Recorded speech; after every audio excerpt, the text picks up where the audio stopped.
Imagine a world where you are part of a community that sees you for all that you bring and propels you to become your very best self.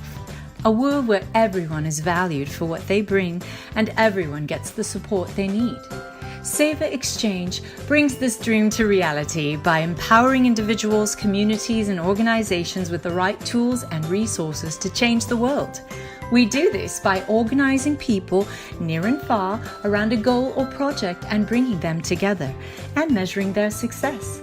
Our data analytical reports will provide information to support transparency and critical needs in today's world. The SaverX app acts as a secure bridge to multiple communities, including those defined by you, and allows everyone within their community to contribute time through service and request help for themselves. Members can also donate service credits, money, or goods back to their community. Go to www.saverxapp.com to learn more and start your Saver community today.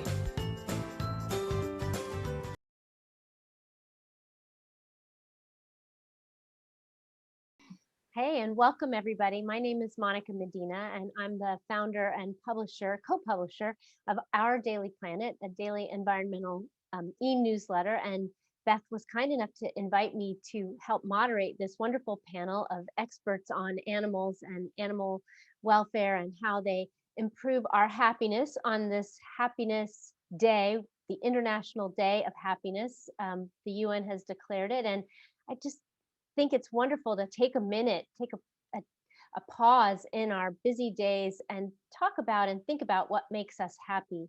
And everyone should be sort of in a happy frame of mind. It's a Saturday. Hopefully you're having a good day, had a chance to relax, connect with family, and hopefully with outdoors, with nature, and maybe even with animals. I will talk about my own personal journey of happiness in the last year. I think we'll talk a lot about COVID during this hour of conversation. For me, the way to beat isolation and the challenges of COVID was to be outside.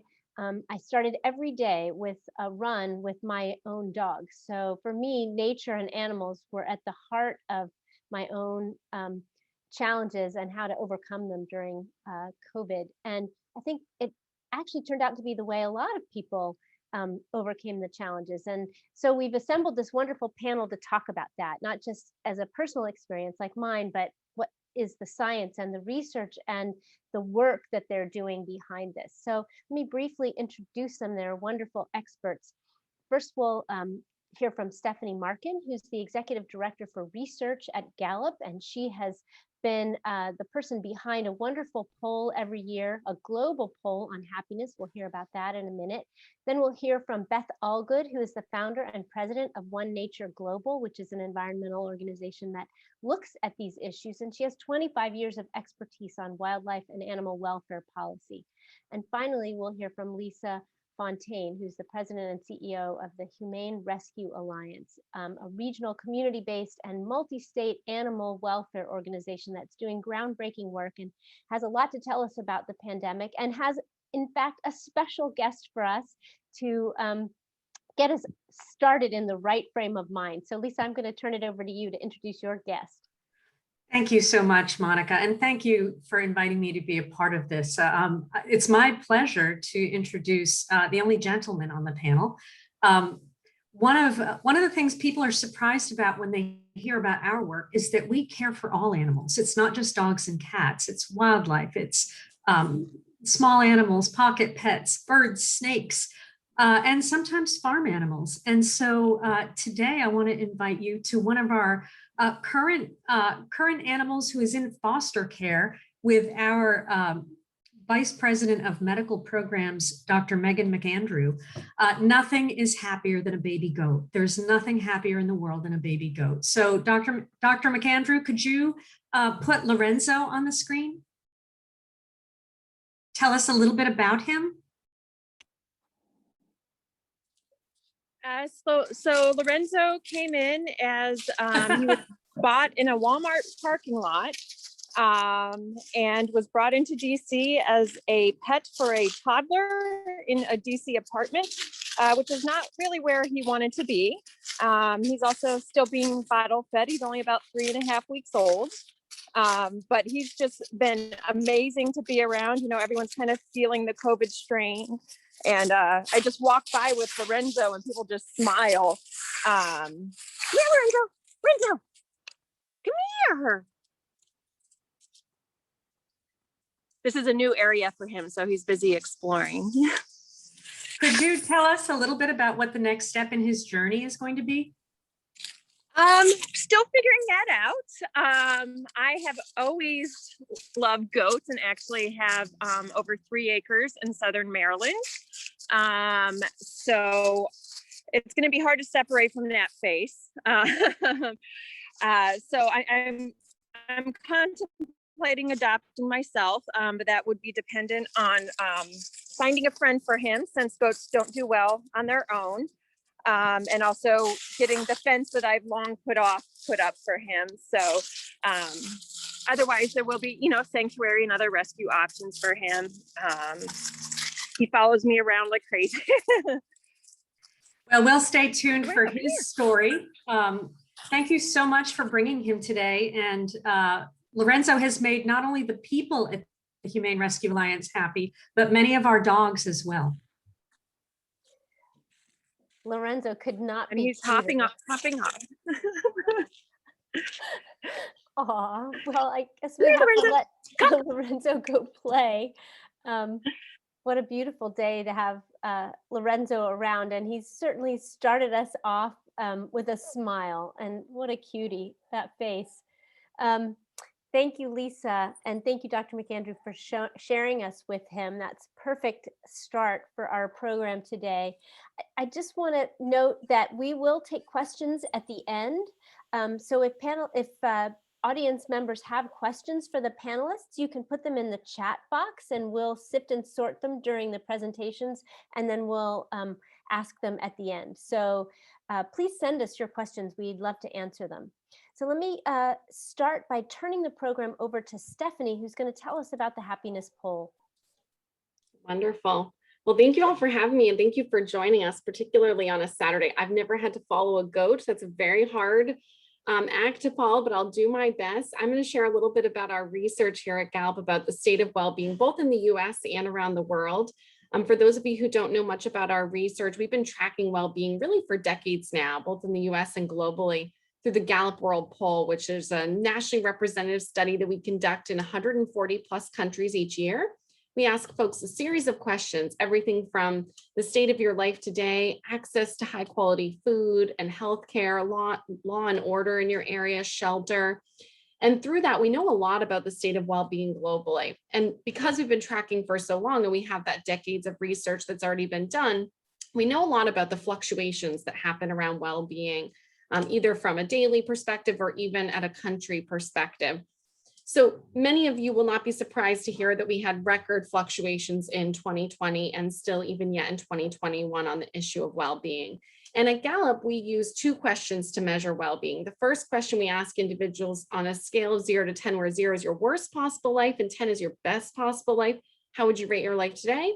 And then we ask them the same question, but about their life 5 years from now. And of course, people are always more optimistic about their life 5 years from now than they are in their current life. But we use those 2 questions to determine the extent to which people are thriving, struggling, or what we call suffering in their well-being. And here in this graph, you'll see the percent of US adults who've been thriving in their well-being. Back when we first started regularly tracking this measure earlier than 2008, all the way to today. These are actually data that we just released last week here at Gallup that showed the significant fluctuation we've even seen into 2021.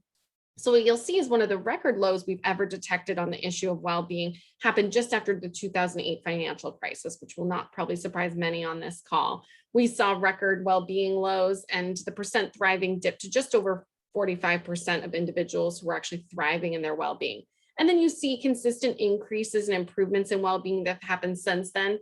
And then you see another sharp decline just at the beginning of 2020, just after COVID took effect. And even then, still after, when we saw record unemployment claims coming in, we saw additional declines in well-being. And that really load out that bottom, that basement that we've detected. We got down to about 46% who were thriving in their well-being. And since then, we've actually seen pretty sharp changes. And fortunately, we have returned to really pre-COVID levels.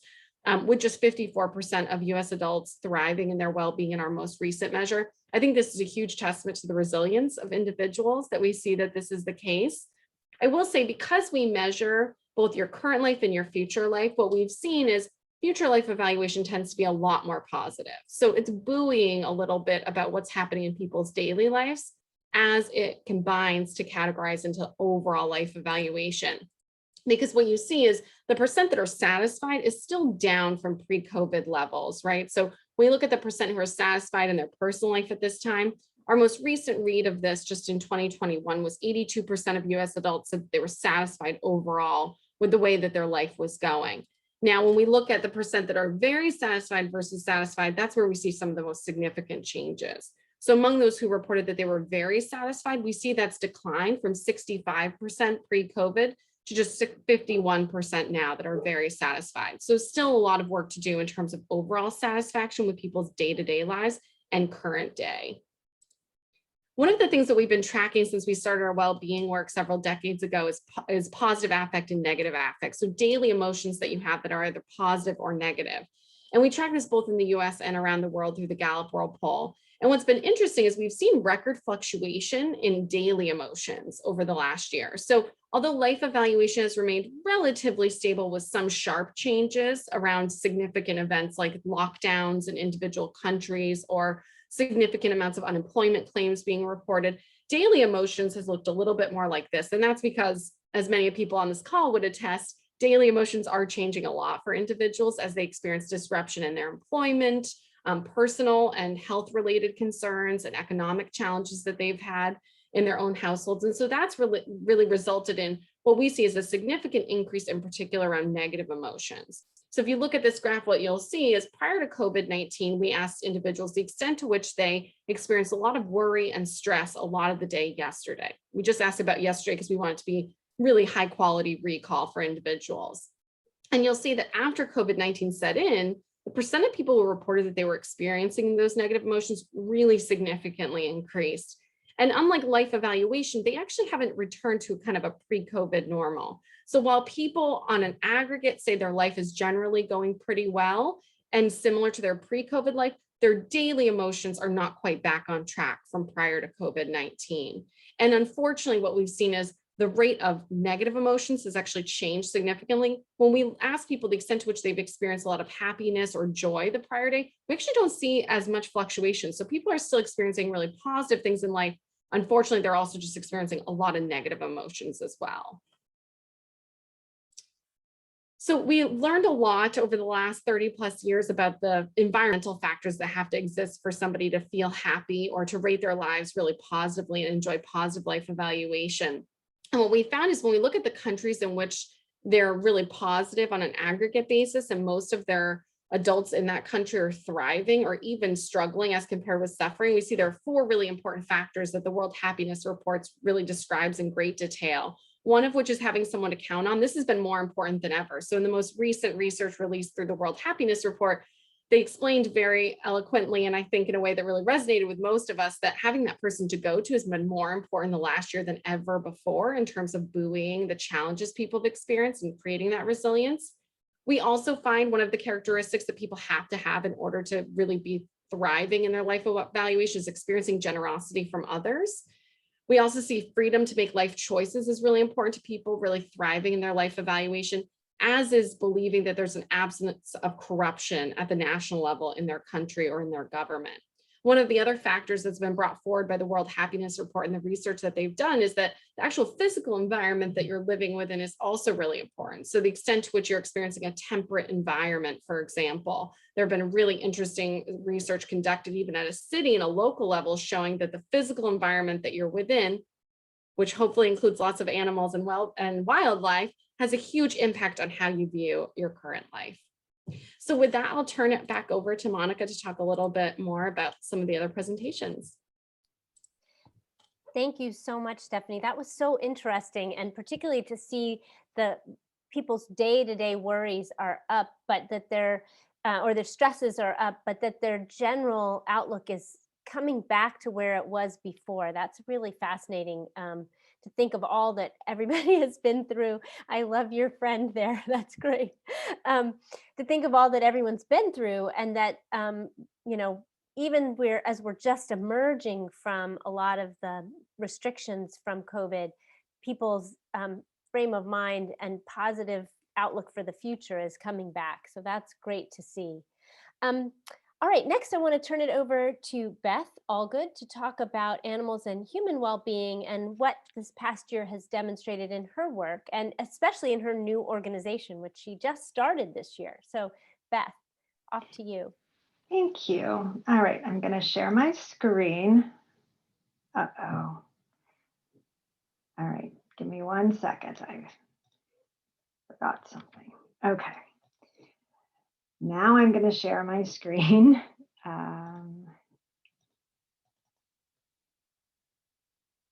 Can you see that? Okay. Okay, so, oh, I can't see the chat. Ah, okay, give me 1 second. Okay, so I wanted to start just by asking you all to think about a time when an animal or being in nature made you happy. So if you take just a minute, and you can pop that in the chat if you want, although I can't see the chat. So maybe Monica, if you could monitor the chat for a minute, and I'll come back to it. So while I'm talking at this first part, why don't you just think about a time when an animal or being in nature made you happy? And I'm sure the group that's on here has a lot of those happy experiences. So, and I will tell you that the research agrees with you. Animals in nature do make people happy. In general, as Stephanie said, there's been these fluctuations, there's been more stress, there's been more anxiety, but, and actually 2020 was the saddest year on Twitter since it began in 2008. But an analysis of tweets also shows that being in nature brings a happiness bump equivalent to Christmas Day, which is the happiest day of the year on Twitter. And another thing that really brought people a lot of joy this year was seeing and hearing about wildlife returning to spaces where they hadn't been seen for decades. I'm sure we all saw those posts and videos of, you know, wild animals roaming the streets of cities, pumas in Santiago and wild boar in Israel and flamingos in Mumbai. And I just found this out recently, but you know, now it's called the Anthropocene because of the human impact on nature. And some scientists are calling 2020 the Anthropause because people are just reporting massive changes. Bird songs are louder, more turtles are hatching on nesting beaches, and more shorebirds are nesting there as well, because people just aren't having the impact that they were. Some news, especially at the beginning of the pandemic, wasn't actually all true. Like the dolphins in Venice weren't really in Venice, they were in Sardinia. But I think the point is that people they were hungry for that kind of news, and that kind of news made them happy. And there are also questions about how much of this change in wildlife behavior is real versus just us noticing because we're not so busy all the time. And you know, the bird songs probably aren't louder. We're just listening to them now, and we're quieter, you know? So there's just some really interesting things that people are researching and thinking about. But the research is very clear that people experience greater well-being in nature, and you can experience something called a nature deficit disorder. There's research about that when you're deprived of nature. And within urban areas, green spaces are linked to longer lifespans and improved human health. And interestingly, the more diversity within those green spaces, the bigger the improvement, which is interesting. So we don't have as much information specifically on happiness and well-being from wildlife, separate from nature, and that's something OneNature is working on. But for birds, for example, there has been quite a bit of research. We know that almost 47 million Americans observe birds on trips in the US and internationally every year. Well, not this year, but spending billions of dollars to do it. And happiness-wise, seeing more backyard birds can lower levels of stress and anxiety and make people feel happier. And hearing bird songs, quieter or not quieter, can help alleviate mental fatigue and increase levels of happiness hormones. So in a couple minutes ago, I asked you to share what happy experiences you might have had with animals in nature. Did we get any, Monica? We did. We got several. There were interesting ones. Some were really wild wildlife, like someone shared an experience of seeing gorillas in Rwanda. Maybe that wasn't in the last year. Another one, a couple of them had to do with deer in their backyards. A lot of people have seen a lot of deer, and I think that's really interesting because some people think of deer as a sort of a nuisance, but they're beautiful, and they are. It seems in my neighborhood much more domesticated. You can get very close to them now. And then we had a bunch of kittens and puppy kind of things. So a lot of people definitely had noticed a difference and experienced animals this year in ways that they hadn't really noticed before. Oh, that's great.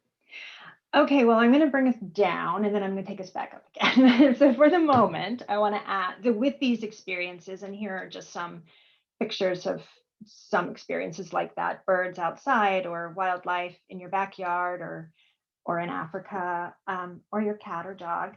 So you can put it in the chat if you want, but spoiler. Well, how do you think these happy experiences with animals or in nature are supported by our current system? They're not, probably. I mean, well, those examples that you gave, they're probably not. The tree that the birds were on is worth more as lumber. The habitat that most of those animals were on is probably worth more as a condo development. And even the time with your cat or dog, it's not productive unless you're making money. So this year was a little bit different because you can make money with your cat or dog sitting on your lap if you can work from home, but that's typically not counted in our economy. These are from the happiness poll results from a couple of years ago, but actually the top two countries are the same as of today's results for 2020. But as you can see, the US has the highest GDP of any country by a lot, actually. But it doesn't rank in the top happiest countries. It barely hits the top 20.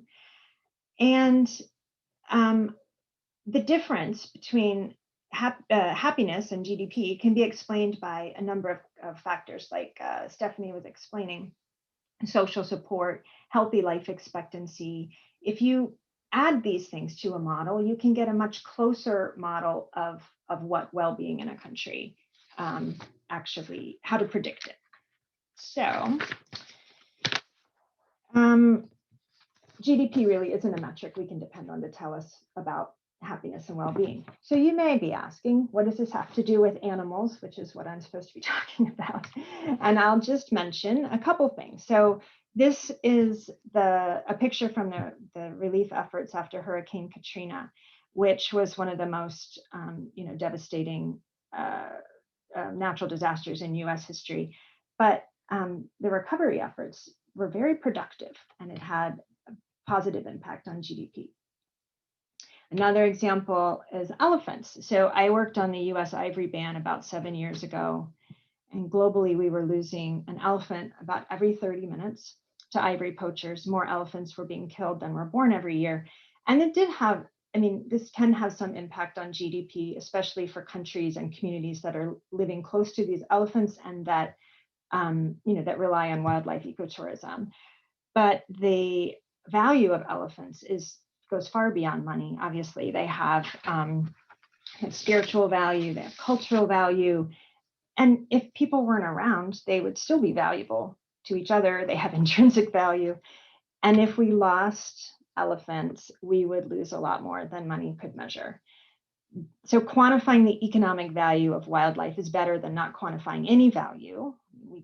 That's a start, of course, but there's obviously something beyond economic value about other species. And when you reduce it or nature to its purely economic value, you get a situation where the economic use of it is worth more than its value, other values. So it's worth more to kill elephants for their ivory than to keep them alive, and that's a problem, which is one of the reasons why we're doing some work on trying to understand the more expansive values that a lot of indigenous communities have for wildlife that have allowed them to have, they have 20% of the land in the world and 80% of the world's biodiversity. And so that's something that it's interesting to understand the more holistic values they hold for that land and for that biodiversity. So we have a project where we're doing a wildlife well-being survey with communities that live close to wildlife. So briefly, there's a movement to change what we measure. Gallup is deeply involved in that movement, in asking people what matters and how they feel about it. But Bhutan has a measure called gross national happiness. And 20 years ago, the UN adopted a happiness resolution that well-being should be a goal of policy globally. And that's what we're celebrating today, which is International Day of Happiness. And there's been a steady movement since then. Iceland and New Zealand have moved towards measuring well-being in policy in the last couple of years. Maryland, my state, measures it, as does Vermont, and a couple other states measure something called the Genuine Progress Indicator. And there's clear evidence that by measuring economic, social, and environmental sustainability, you can have well-being for all beings. Bhutan, as an example, their well-being policies have really paid off this year. They've had one COVID death, and they've managed in the last several years to become the only carbon negative country in the world. Unfortunately, measuring the value of wildlife to people and ensuring its survival hasn't been included yet. So that's something that we're working on at OneNature. And that's what I have for now. So I look forward to the rest of our discussion. Thanks, Beth. That was great, really interesting. Now I want to pivot to Lisa to talk a little bit about her work and how she's seen the difference that animals have made in the lives of people over the last year. It's, I think, particularly striking because last year when we had this panel, we talked about how many animals were being fostered and sheltered, and I'm interested to hear what's happened in the last year. So, Lisa. Thank you, Monica. So our organization works on policy and advocacy. We work on programs that keep families together, human and animal families, and we do direct care of animals. And Beth, one thing I wanted to mention, something interesting we've seen in the last few months, we've had to roll out a lot of new programs around keeping newborn animals in their habitat because more and more people are seeing them and disturbing them. And so I think the good thing is they're noticing them and caring about them. The bad thing is they're bringing them to us. And so we have just rolled out a baby squirrel brigade of volunteers who bring baby squirrel back to the wild to their mothers, because well-meaning people who are noticing and paying attention are bringing them to us. So I see that as momentary bump, but really encouraging in terms of what people's antennas are picking up and what they care about and value. So I'm going to share my screen. We had a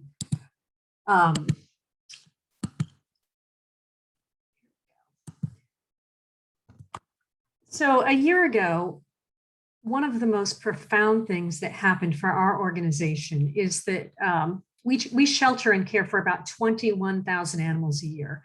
And as the pandemic was coming, we wanted to empty those shelters for a number of reasons. We were concerned that with social distancing, our staff wouldn't be able to come to work, that people wouldn't be able to come to adopt.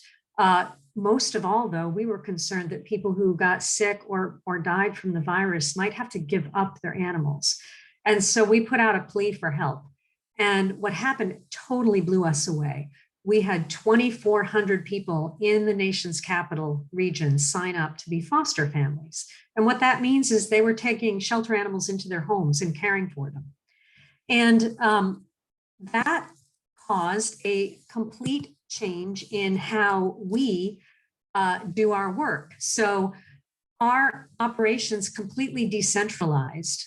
We created all these foster homes, and that meant we had to create a bunch of teleservices to support all of these foster homes. So our veterinarians transitioned to telemedicine. Our behaviorists created 40 or 50 virtual training classes for dog and cat behavior tips. We shifted to a lot of web-based services. And well, one thing that was really interesting is people started crowdfunding and raising money for us philanthropically in different ways. And so everything, our operations, our programs, and the way that we sustain ourselves financially have changed. And I think that COVID, for as terrible as it's been for all of us societally, it was an inflection point in companion animal welfare. Beth alluded to an earlier inflection point, which was Hurricane Katrina. And I think with Hurricane Katrina, for the first time, we saw that people would not give up their animals in a crisis. And the media paid attention, and policy followed, and co-sheltering mandates were put in place that if people had to leave their homes, they had to be able to bring their animals with them. And so I think that was the beginning of the inflection point, but that carried into the stratosphere with COVID. Because one of the things that surprised us so much is that all those animals we expected to come in because of COVID never arrived. Again, think about it. We care directly for 21,000 animals a year. Our community programs touch the lives of about 100,000 animals a year. And in the nation's capital, we only saw about 6 animals brought to our shelter who were not able to return to their homes because of COVID. And that said something very profound to me. I think that all of us who are in the close-knit concentric circle of loving animals believe that they are family and consider them family. But what became very clear to me through this pandemic is that throughout society, people consider animals family. And there have been some surveys that show that for those who have pets, 88% of them consider them to be a member of the family. And I think that's just game changing. So what have we noticed, and what does this mean for the future? Think about the last year. Think about your own lives and your friends. Think about what Stephanie said at the beginning, that happiness is significantly impacted by having someone to rely on. Well, for people that didn't have a lot of human beings in their life in the next year, but had a pet, that pet was someone to rely on and made the difference in whether they were happy, whether they wanted to get up and get out of bed in the morning. I want to just go back to our foster program because it's sort of a microcosm of society and what I see going forward. So all of those people, over 2,000 who took in shelter animals, a strange thing started to happen. They started to create all sorts of social groups and communities around the fact that they were providing foster care. And so Instagram pages cropped up, new listservs, Facebook groups. All of it was around sharing the great stories of the foster animals that they were caring for us. And what we saw is that as animals were adopted virtually through Zoom, the foster family developed a long-term relationship with the adopter of the animals and stay in the life of those animals after adoption. And that in turn reinforced people and kept them in our foster program because it was so satisfying to take a shelter animal in, care for them, love them, adopt them out successfully, make some new friends, then get another animal and do it all again. And so this meant so much to me to think that at a time when people were not seeing family, they were not seeing friends, they were making new friends because of animals. They were forming these other communities that I know are going to sustain after the pandemic. Think about the number, for those of you who live with companion animals, of happy transactions they give you in a day. Animals brought us joy and laughter. They got us moving. They got us out in the sunshine. Sometimes they were the only routine that we were able to cling to when all of our other rituals were gone. And I think that the thing that has really created a lot of optimism and resolve for me is how hard people fought to keep their pets during the pandemic. If they were sick, they wanted them at their side when they recovered. If If they had to go in the hospital, they made sure a family member was there to come pick the animal up. They held on to them at all cost. And that has really caused us to relook at all of our programming and how animal shelters in the United States operate going forward. I think all of you have probably seen an animal shelter, a place where animals are housed in an institutional setting. Well, I think the future is going to be foster-based sheltering, where members of a community take in that community's lost or homeless animals and care for them and help find them homes with agencies like ours. But I think the other thing that we're going to be focusing on a lot more is how do we develop programs that help those animals stay in their home? And we're looking at the lessons of COVID to think about which ones do we bring forward and what should be our key areas of focus. There's a lot of inequity in society, and we've paid attention to that in the last year, whether it's social, economic, racial, geographic.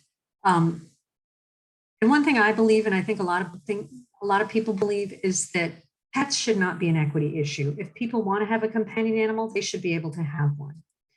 And so for our field, we're going to have different kinds of community centers rather than pounds or shelters where people come to get support services to keep their pets. Those animals are going to be sheltered in the homes of community members. We're already starting to leverage technology in new ways. I think animals are pretty much the ideal driver of social media. And so we're going to be using that a lot more. I think a very key thing for our future is integrating ourselves with human social services. If animals are family, we have to look at the whole family together.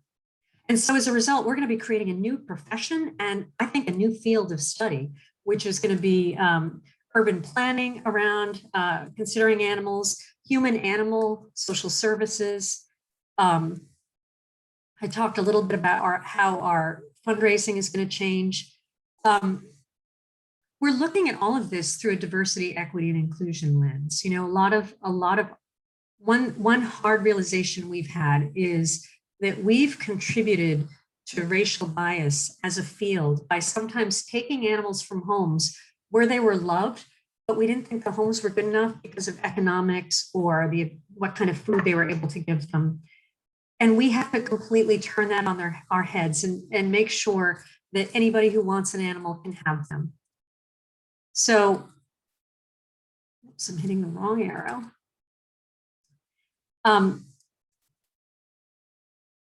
We are, the individuals who work in companion animal welfare realize that we're going through an identity crisis because we have been the rescuers, we have been the savers.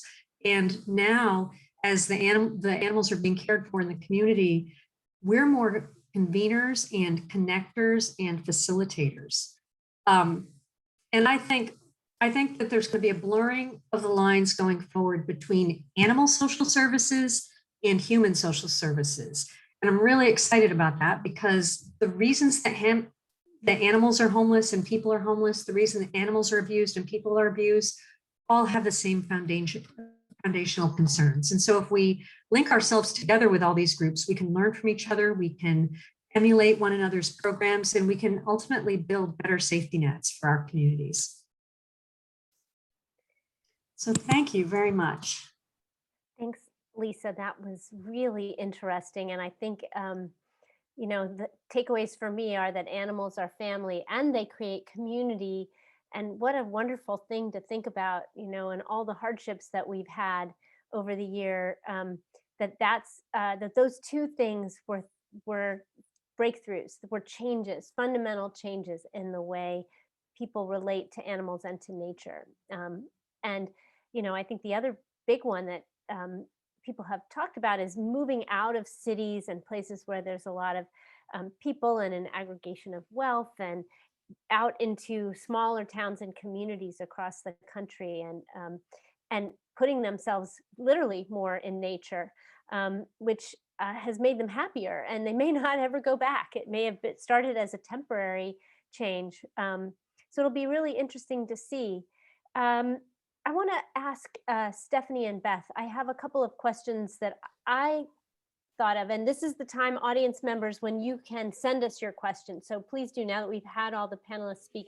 But let me kick off with one for Stephanie, and Beth actually alluded to it, so I want to pick up on that, which is how has the survey shown that people are thinking about happiness when it comes to well-being, and happiness when it comes to wealth?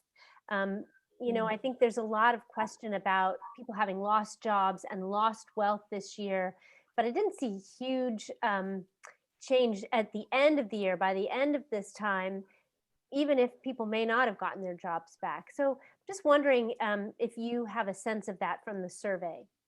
Yeah, it's a great question. Wealth comes up a lot because most people, when they think about well-being, they assume that most people are responding about their financial well-being. And of course, you have to have certain things covered, right? You have to be able to pay for high quality food. You have to be able to pay for high quality shelter. But one of the most interesting insights I think we've ever delivered through the World Poll is that there's really a saturation point, a point at which no additional gains in financial means actually impact your well-being at all. So several years ago, Angus Deaton reported for the first time through our data that after $75,000 in household income, we saw no gains in actual overall well-being. And that's because at about $75,000 per household, people were able to meet their minimum expenses that they needed in order to enjoy a safe and healthy life.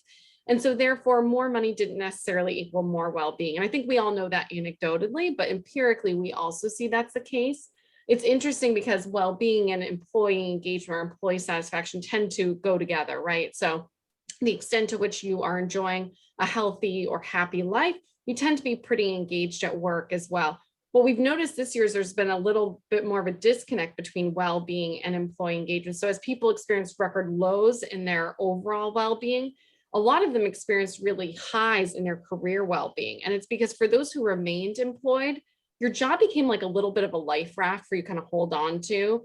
We talked about that support issue earlier. For some people, the support that they felt was through their coworkers. So we actually saw employee satisfaction or well-being improved at the same time overall well-being declined. So it's interesting in this really unique year how some measures that we've typically seen kind of go hand in hand diverged a little bit.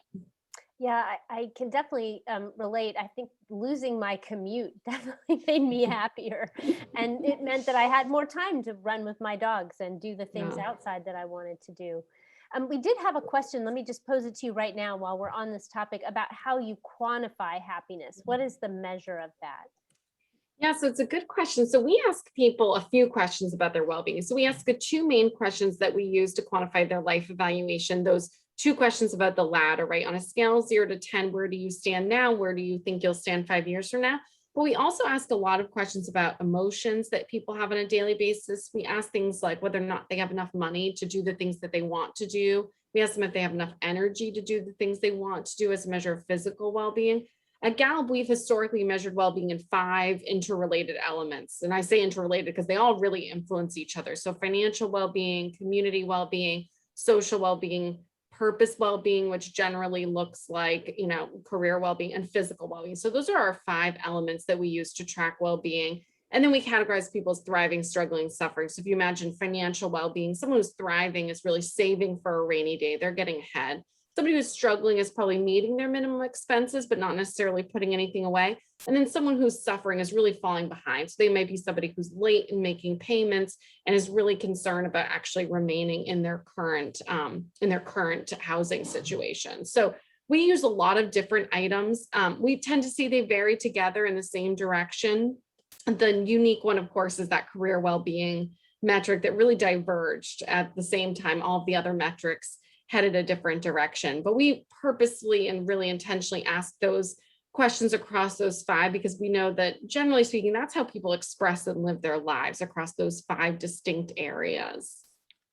Do you think nature and the environment and the impacts, negative and positive, might be something that you would, particularly as it matters more and more, I think, to younger people? Do you think that's something you might add? Yeah, it's definitely something that we've been talking about with Beth and with OneNature specifically. We see a huge gap in the research that's currently available on the issue of pets and animals and wildlife exposure on one's well-being. So we know through a very small series of individual reports and research and a lot of qualitative information that pets and exposure to wildlife has a huge impact on how individuals express themselves and enjoy their lives. But what we don't have is a global measure on that. And, you know, we always say at Gallup, you don't manage what you don't measure. So we really want to make sure that the wildlife and these animals are available to us in the decades to come. We have to start measuring and expressing the impact that they're already having on our lives. Beth, I'm sure, has something to add there as well. No, you said it beautifully. I think to be able to tell policymakers that it's important to include it in policy, you have to be able to show them that it matters to people, and that, you know, and then so this adding it to the world poll would be really, really useful. So we're really trying to find a way to do that. I just wanted to add one other thing about, I was really, when I first started this research around well-being and animals and all that, I was really down on GDP, and I was like, oh, you know, because environmentally, actually, it is the more GDP goes up, the more environmental destruction kind of goes up. So they're inversely coordinated in a way to well-being in that one particular area. But so I was kind of like, oh, GDP growth bad. But in fact, you know, richer countries are generally happier, but not directly correlated. They have to have those other things that we talked about. And one of the things that's interesting about that is the higher the inequality in a country, the more that growth in GDP can negatively impact happiness in those countries. So it's not that GDP is bad. I mean, productivity is not bad. It's fine. It's what you, and the fact that the US has the highest GDP of any country is really exciting if we were to do something like reduce inequality and then use that wealth for something really that matters to people, that's really important to well-being. So, I mean, I've reversed my earlier anti-GDP stance to be more like, well, we should use the GDP and mitigate the factors that are negatively impacting happiness in the US and redirect them. So that's all I would say about that. And I take it that your experience is particularly coming from another group that did animal welfare and animal and wildlife conservation, that animals really have tended to be a uniter. They're extremely popular within the conservation world. They are sort of a thing that almost everyone can get behind in the conservation world. Climate change might make some people turn some people off if you talk about it in particular ways, or pollution, people may not really appreciate how much of a problem it is, but people tend to care, like you said, when you were talking about elephants and losing elephants and how much of a, you know, sort of a campaign there was around that, that you worked on with ivory. So just wondering, you know, how do animals fit in? Do you think, you know, if you had the data, what do you think it would say? Well, I know we have some very specific data from when I was at IFAW. We did a poll, I have it here. 86% of Americans that we polled thought that protection of wildlife and habitats is important for a country's well-being and the happiness of its citizens. 94% said being around pets contributed to happiness. And all that was in 2019, so pre-COVID. Presumably people's noticing out now might even increase it. But I think animals absolutely are a uniter. I mean, when you go to do advocacy, or when you talk about, you know, think of a time when animals made you happy, never once has someone said, no, there's not a time when animals or being in nature made me happy. I mean, everybody across the political spectrum, across the age spectrum, I mean, everyone has some time and they want to protect them. And it's a well-being wedge, because if the system is stacked against animals, then the system is wrong. I mean, it's not an animal's fault, whereas some people might, you know, be coming at it like, well, you know, if people didn't do this or didn't do that, then they might not be in this position. Nobody thinks that about an animal. So it's a way in to say the system is not working for animals. Maybe we should re-examine it for everybody. You know, at least that's how I feel. I'm sure Lisa has some thoughts on that as well. Yeah, I think a lot about how animals are social lubricants, and we notice it in so many ways. So our headquarters is in the most political city in America, but we have, in non-COVID times, we have wonderful fundraisers where Republicans, Democrats, every member of the political spectrum come together to raise money for us and have fun doing it. And so they can put aside their differences for a night. Some of those programs I talked about where we will foster an animal, we'll have a group of volunteers fostering an animal for a victim of domestic violence to help her get out of her home. That foster family probably never would have had any reason otherwise to interact with the domestic violence victim, but the animal brought them together.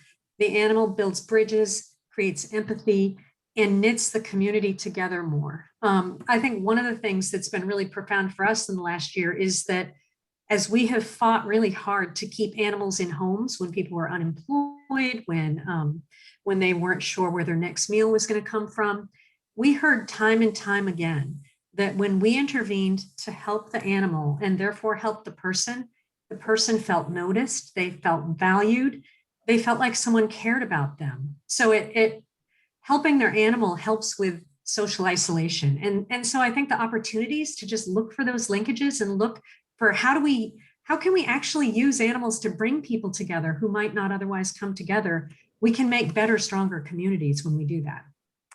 I just thought that was the most amazing story that you told about how the animals that you were that had foster families then connected the family that adopted that animal, and they stayed a support group, because it is hard to take care of an animal. And that's one of the things that I think maybe intimidates people, is thinking, oh gosh, what do I need to, what if I get sick, particularly during the pandemic, or what if I need to take a work trip, or I need to go visit a sick relative? How will I take care of this animal if I don't? And the idea that you have some support, like the built-in support network that knows that animal, so you don't feel badly about giving it to that other person to take care of, is such a huge help. And anyone who has an animal knows that, because they are like your family, really. And I don't know, Lisa, you talked a little bit about how this may have changed over the last few decades, the sense that people think of their animals as family as opposed to just a pet, down to like they name them people names as opposed to Fido, or Spot or whatever used to be. I think about my own childhood when the dogs would be barking outside, and they lived outside all the time, and now they're in our beds. I saw a really great visual of animals on television, going back to Snoopy, who didn't really talk. He had some thought bubbles, but he lived in his own world with Woodstock, and he was in the doghouse all the time. And went from that to Scooby-Doo, who was, kind of a jokey member of the gang, but wasn't a full person, to Family Guy, where the dog is the person and drinks a martini. Exactly. So, that really tracks their evolution in our lives. It's so amazing. It's true. That they've changed in our culture, and it shows up in entertainment. Beth, I want to talk about the biggest show of the pandemic, which was Tiger King, and whether you think that also helped to change people's attitudes about wildlife. Yeah, it was quite a thing, wasn't it? It was. Yeah, we've been curious and actually hoping to start another little project about trying to figure out how wildlife is portrayed, and if the way that people are thinking about wildlife, it seems to fit in certain categories. Oh, it's dangerous, stay away from it. Oh, it's cute and cuddly. Oh, it should be a pet, and not that many portrayals of, oh, it's going extinct, it's all a desperate thing, just, oh, how sad. But, oh, it's really important for our continued survival and we should save it, is not a message you hear very often. But this, oh, it's a pet thing, is probably the most dangerous way of portraying wildlife. And these people in the Tiger King, they really thought they had a special relationship with these animals, and then they were obviously special in a lot of ways. But not really meant for being pets at all. No, they're not. And I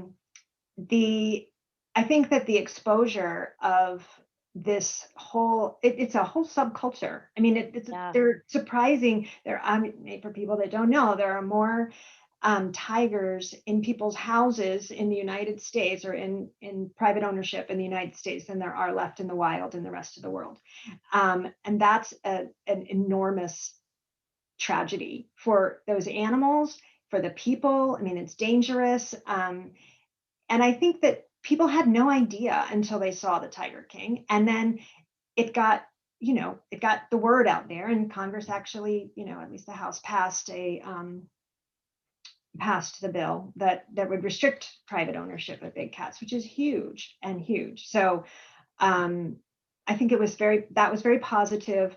The flurry around it was all a little crazy, but the guy was convicted for lots of counts of animal cruelty, not to mention, trying to kill, putting a contract on the sanctuary manager that he tried to get killed. Yeah. But it was anyway, that's a whole other story. Quite a story.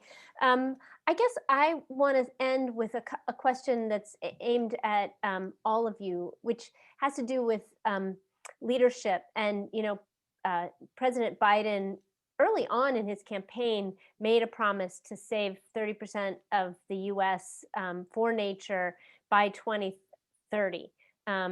And he has himself adopted a dog. And people love the Biden's pets. They have many, many followers on Instagram. I just wonder what you all make of that, how important leadership is in changing these measures and having people really appreciate well-being. I'll start with Stephanie. Well, I am one of those people that's following Nature and Champ very closely on social media. I think they have more followers. I know they have more followers than I do. I think leadership makes a huge difference. I mean, people take notes from key leaders on their attitudes towards animals. I mean, there's a reason there was a whole exhibit for those of you who've never been to the museum in DC. There used to be a whole exhibit on the first pets, right? And that was probably one of the most frequented exhibits in that museum because people loved seeing how leaders interacted with their animals. It's kind of a great equalizer, right? When we see a leader interact with their animal, it kind of creates connection between us.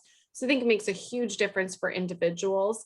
And like I said before, if we don't measure this issue of how important it is to individuals, it won't elevate to leadership level, right? So we have to quantify that, how important it is for an individual to be able to actually frequent the parks near them and enjoy wildlife. I was in Charlottesville a few months ago taking a hike, and I couldn't believe how many people were on the trails in a way that I've never seen before, and people who had never hiked before. So, I know that it's anecdotally really important to those around me, but because we don't have a number, we're not holding, I think, leaders accountable to some of those issues. Yeah, I agreed. Beth or Lisa? I think at three levels. One is that we want our leaders to have empathy and compassion, and they signal to us that they have empathy and compassion when they care about animal issues, not just pets, but I mean, I look at it through the One Health lens of animals of all species, people, and the environment. And it matters a lot when leaders care about that. And it encourages us, it frees us, it affirms us. And so I think that's one level. Personally, I couldn't have been more excited that the Bidens came to the White House with a shelter dog. I think they have unintentionally saved the lives of so many shelter dogs by just signaling to people that rescuing is a great thing to do. And so it's just such a simple act, and one that was natural for them, but is going to save lives. So I just think from the profound down to the real ground level, it makes a huge difference. Yeah.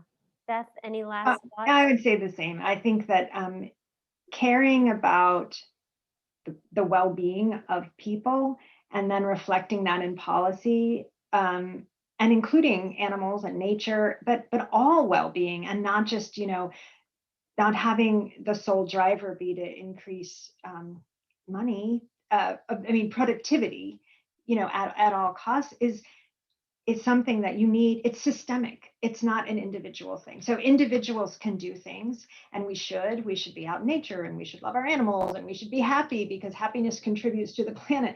But you have to have leaders actually make the policies that can support that at the end, you know? So it's the bottom up and it's a top down, and without leadership to do it, individuals can't do it all by themselves. So well, I think that's the perfect note to end on. I want to thank this panel. What a great group of women. I also want to thank the people behind the scenes, Heather and Taylor and Dr. McAndrew and Lorenzo for making an appearance. And thank you all for attending. This was a great session and we really enjoyed bringing it to you. So have a happy Happiness Day, a great World Happiness Day, and we'll see you hopefully next year when we'll even be happier.